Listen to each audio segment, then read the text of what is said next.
Hello guys, welcome back to another video, and today we're going to be working on a BMW 320d, and this video is going to be a bit different to my regular video. So we're not just going to be doing one job, we're actually going to be doing a bunch of jobs in today's video. We're going to be giving this 320d an ultimate service. We're going to be servicing the engine, so we're talking engine oil and filter, fuel filter, cabin filter, air filter. We're going to be servicing the gearbox and the differential, and then maybe a few other jobs as well. So do stay tuned, we have a lot planned for today. Without further ado though, let's get outside and let's get cracking. So before we get started, I thought I'd just show you the BMW 320d that we're going to be working on today. So for those of you that know your 3 Series will know that this is a E93, which is the convertible BMW 3 Series. And this is a 2009 model, so it is the LCI, I believe. Don't quote me on that though. It is in Alpine White, which I'm actually a big fan of. I think it's one of the best colours in the 3 Series. It has gold painted wheels, which usually I'm not a fan of, but I think they look quite nice against the white paint. And then it has a red leather interior, which again I think works quite well in the E93. The next thing to do then is to get this car up in the air, and we need it completely level, because when we are going to be servicing the gearbox and the differential, we need to fill it when the car is completely level. Okay, so as you can see, the car is now up in the air. It is completely level. I have the front wheels on some ramps, then I have some axle stands on the rear jacking points. So we'll just use the spirit level and put it on the under trays. As you can see, we are pretty much bang on there. So I'm going to start with the engine oil change, and the car has been running for around 15 minutes or so, so the engine oil is nice and warm. I like to start with the oil filter first, so we will remove the engine cover. And that alternator looks nice and new. It looks like it's not long been replaced, but we want the oil filter, which is just there. We need to get a socket on there. So you need a 32mm socket to remove the oil filter housing cap. So we'll crack this loose. Hopefully it's not too tight. It shouldn't be. And it feels like it is. That's not too bad. We won't remove it fully straight away. We'll just let the excess oil drain back down into the sump, and once that has done so, we will remove the oil filter itself. So it is nice and black, but I can't see any chunks in here, which is obviously a good sign. So I'll just remove the oil filter itself from the cap. It's just pushed in. There we go.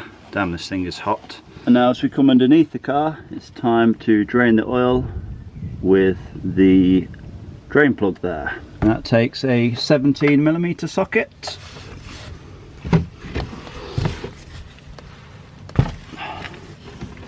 Again, should not be tight.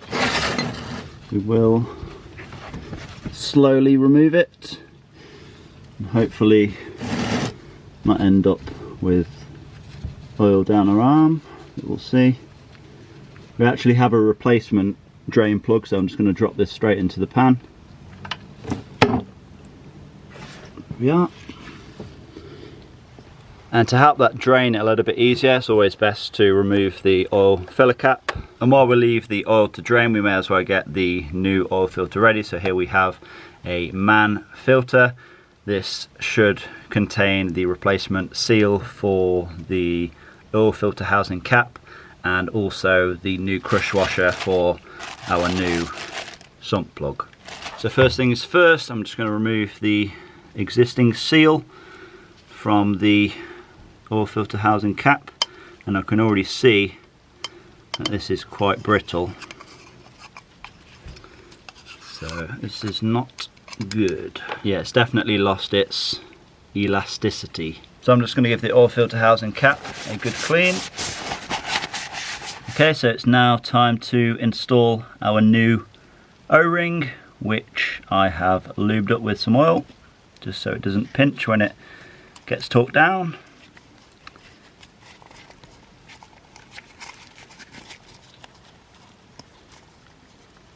Make sure it goes in the correct slot, otherwise you will have a major oil leak.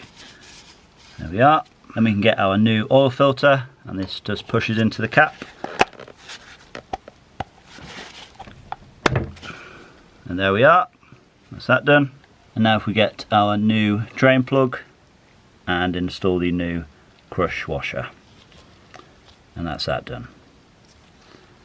I'm just going to give the oil filter housing itself a quick wipe out as well.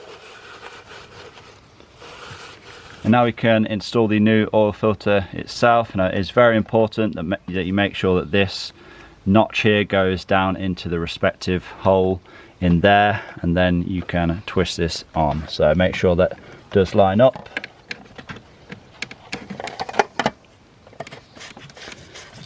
And we start tightening this down. And now we can torque this down to 25 Newton meters.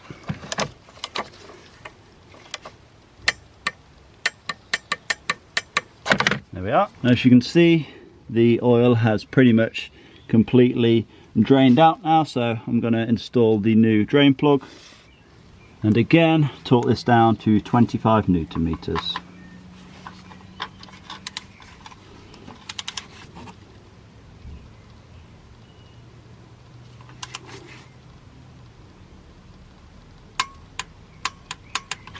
There we are. I'm just going to give this area a bit of a clean down. This is not WD-40 by the way, it's just brake cleaner.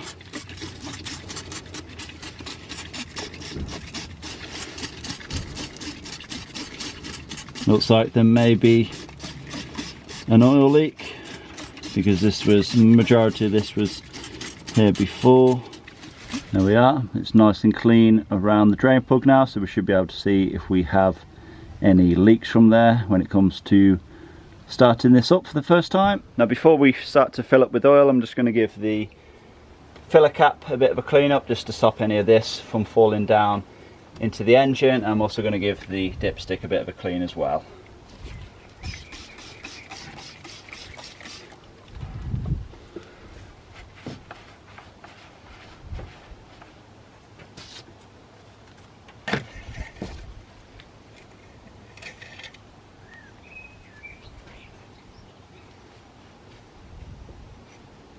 So we'll just reinstall the dipstick. And now we can start filling up. So the N47 engine holds between 5 and 6 litres, so I have 5 litres in this jug here, so I'm going to put the entire contents of this in, and then I will check the dipstick to determine how much more we need to put in.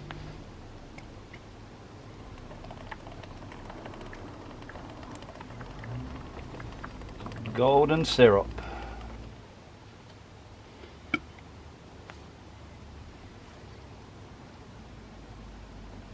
So there we go then, that's 5 litres in, and we'll check the dipstick. And that is actually showing bang on the max mark, but obviously we need to start the engine up first, so there will be some extra oil that gets to the oil filter housing and various other places, but we do have a max level, so it is now safe to start it up, so that's what we'll do.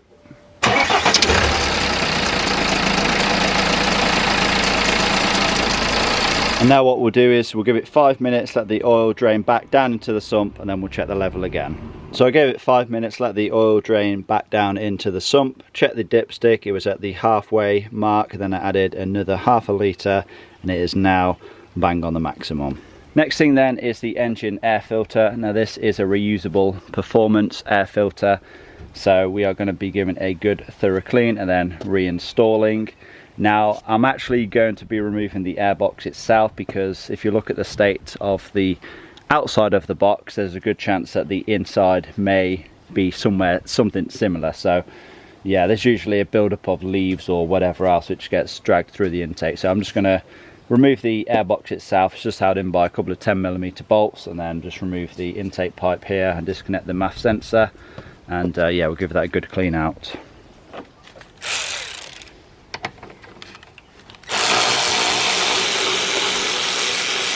So I've removed those two 10mm bolts. I'm just going to disconnect the mass airflow sensor. There we are. I can just remove this Jubilee clamp.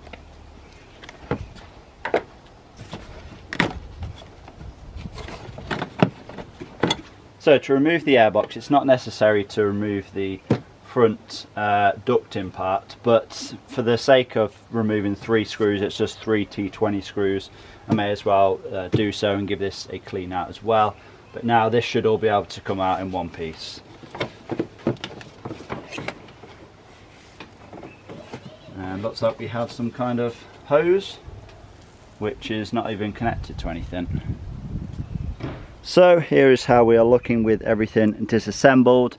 And yeah, take a look at the state of this air filter. This is not looking too good. And yeah, this is why you remove the airbox every once in a while, because yeah, it's just caked in crap basically. So we'll be giving this a good clean up, and the filter itself as well, and it should be good as new then. I figured out what this more than likely is as well. I'm guessing it is a drain for the airbox, so if you have any water in there, this should drain it out. But it was actually full of stones, but yeah, I've cleaned that out now as well. So as you can see, the airbox and the air intake is all now looking much nicer, and the air filter itself looks brand new. I've also gave the mass airflow sensor a quick clean with some electrical contact cleaner, and while I leave this to dry, I'll start getting all of this reinstalled back into the car. And that is the airbox and all of the air intake now reinstalled. Next thing we're going to do then is replace the fuel filter, which we have a man replacement for. So we need to go underneath, and then we need to remove a couple of under trays, so the passenger side one and then also the one in the middle that covers the gearbox. And then you should see the fuel filter and the fuel heater on the back of it just there. So our new fuel filter is in place. Here is our original one. Just check the date on it, and it is September 2018, so this has not been replaced for 2.5–3 years. But it was a man filter that was on here, which is good. Very easy to replace the fuel filters on these. You just need to disconnect the hose on one side. On the outlet side, you just need to loosen the Jubilee clamp and then remove this bracket here, and then you just pop this securing clip out, and then you leave the heater still in place. No need to disconnect any of that. And now comes the task of trying to get this thing started. Now, because we have introduced air into the fuel system, we need to try and bleed all that out. Now, the best thing you can do is just prime the fuel pump a bunch of times. I like to do it. You just need to put the key in the ignition, turn the ignition on, leave it for a few seconds, and then repeat that process about 5 times or so. You should get the fuel filter nice and full, and then it's just a case of cranking over until all of the air has been bled out of the system. Okay, let's get started.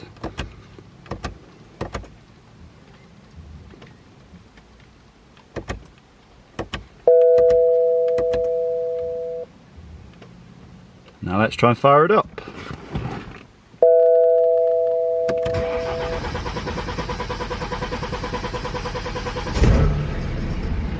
And there we are.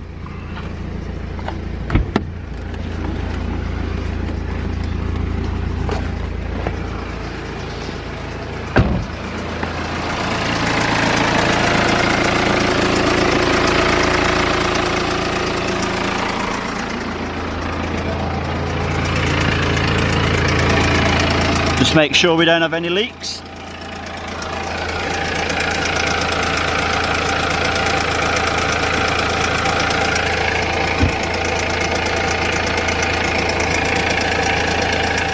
Next thing then is the gearbox. We just need to drain out the old oil and then fill it with some new.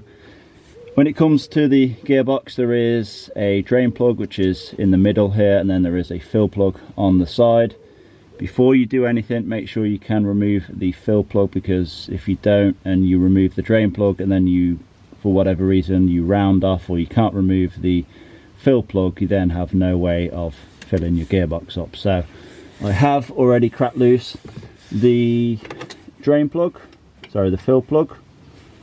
That's nice and loose, and it takes a 8mm Allen, if you are wondering.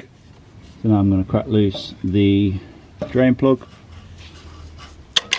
Yeah, and to make it drain a bit smoother, I'm actually going to remove the fill plug completely, just to stop it from glugging out. Yeah, nice and black. Okay, so that's pretty much completely drained out now. We can install our new drain plug, and I would recommend installing a new drain plug because it does have an O-ring on. You don't want this to leak, you don't want to run out of gear oil in your transmission. So yeah, let's just install this now.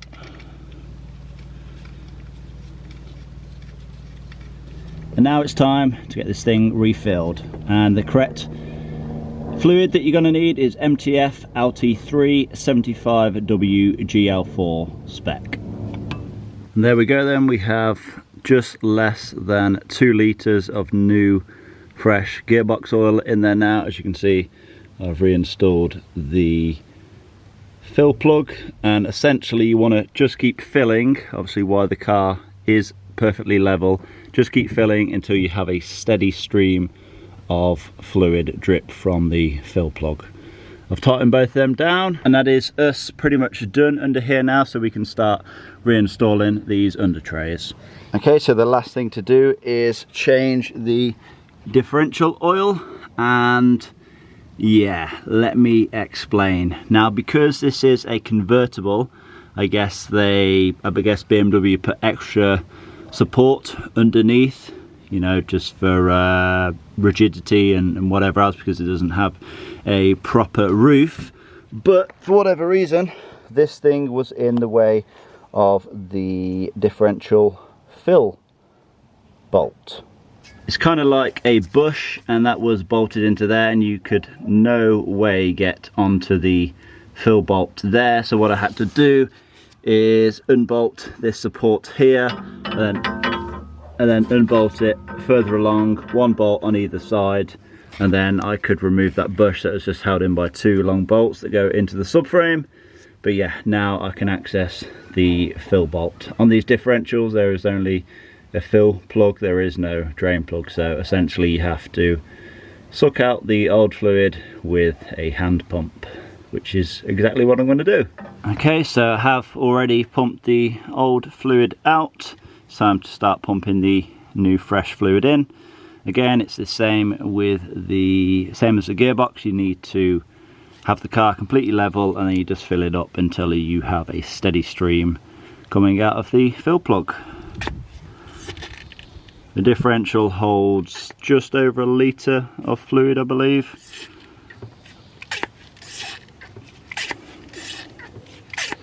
So it shouldn't take much to start dripping out. And I believe we do have a drip. Yep, that's us. Let's remove the hose.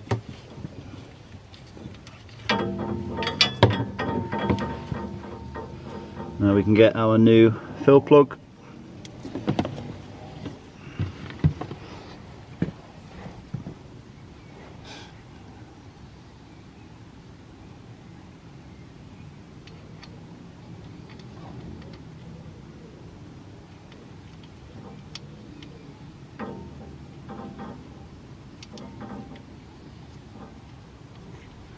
And there we go then, that is the support braces now bolted back into position.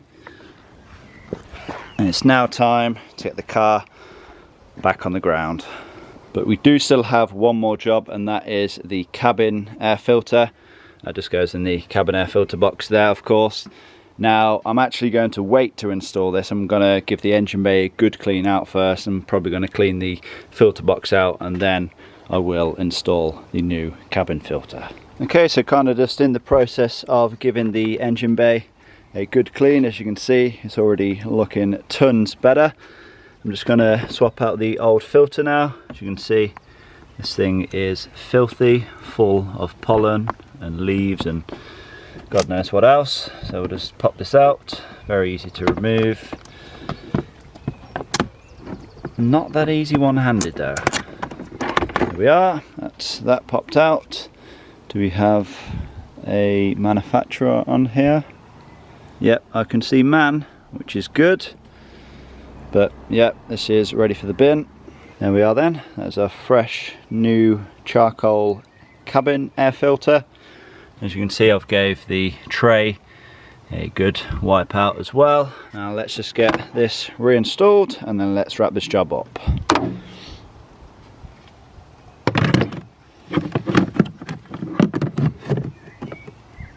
Okay then, so that is the BMW 320d now fully serviced, and we'll kind of just go over what we have done today. So we have done an engine and oil change, and we have also installed a new sump plug. We have also cleaned the engine air filter. Obviously it's a reusable one, so just gave it a good clean, and that is now good as new. We have replaced the cabin air filter, which I have no idea when that was last changed, but it was pretty filthy, so just as well that we've done that. We also replaced the fuel filter. We then serviced the manual transmission and installed new fill and drain plugs, and then we also serviced the differential as well. We removed as much fluid as humanly possible out of the fill plug and then filled it up with some nice fresh fluid. Now obviously this is not my car, and I have been doing these jobs for someone else, but guys, let me know, would you like to see more videos like this, kind of, you know, where I have a car for a day and I kind of do a bunch of jobs? Are you interested in seeing this kind of content, or do you just prefer the more sort of one job but going into much more detail per video? You know, do let me know in the comment section below. I hope you all have enjoyed this video. Please give it a like, leave a comment down below. Like I said, subscribe if you have not already done so, and I'll see you all in that next one. Peace!